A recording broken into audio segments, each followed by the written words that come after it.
Zdravo, dobrodošli u Fari kuhinju. Danas pravim krem supu od mrkve.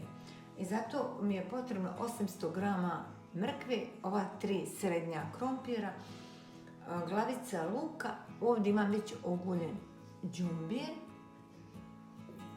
i jedna česma bijelog luka. Prvo ću ovu mrkvu što sitnije ove kolutove da izržem, da mi se prije skuha. I kad se to sve skuha, onda ćemo uzeti štapni mikser, izmiksirati, zato nam je potrebno još kokosovo mlijeko. I posolite po svojoj želji. Vrlo jednostavna, a zdrava supa.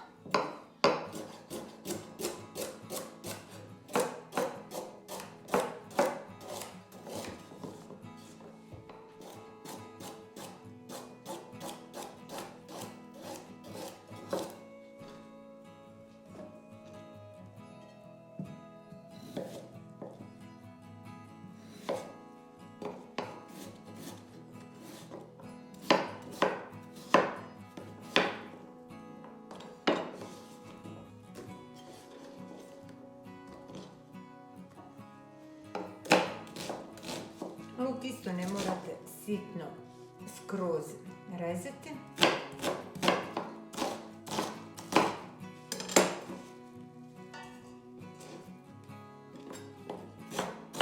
Đumbir, on daje posebnu aromu i jedna česma bijelog luka. I sada to nalijemo vrućom vodom da nam sve pliva u vodi. Pogledajte. I to se kuha dok se mrkva i krompir ne skuha. To ćete sami primijetiti kad je gotovo. I uzmemo samo štapni mikser, napravimo kašu, dodamo kokosovo mlijeko. To ću vam pokazati. Pošto nam je povrće gotovo, skuhano, sad uzmemo štapni mikser i od toga napravimo kao kašu.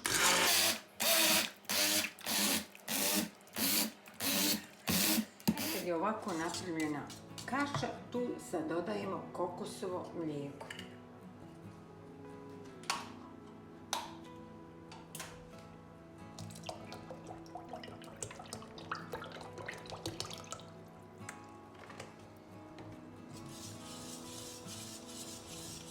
I sad to kuhamo još jedni 10-15 minuta. Dodajemo soli i bibera po želji. Znači, to znači da nije pretjerano ni soli ni bibera. Znači, to po ukusu. Znači, jednostavna kašasta supa. Moji je u kući, svi vole. Dodat ću još malo mlijeka, znači ja mislim da sam ovdje potrošila jedni 600 ml kokosovog mlijeka. I to kuhamo jedni 10 minuta i možemo da serviramo. Ako vam se ovaj video svidio, komentarišite.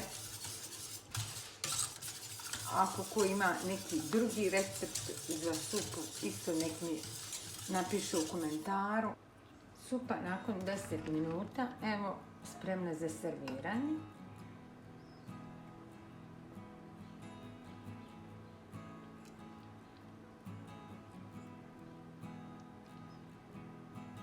Sebi je isto dekorišete po volji.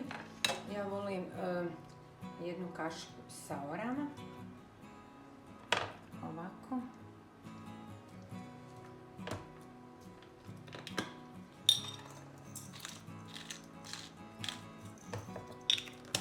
I oduzgo možete još posuti ovako peršuna šta imate.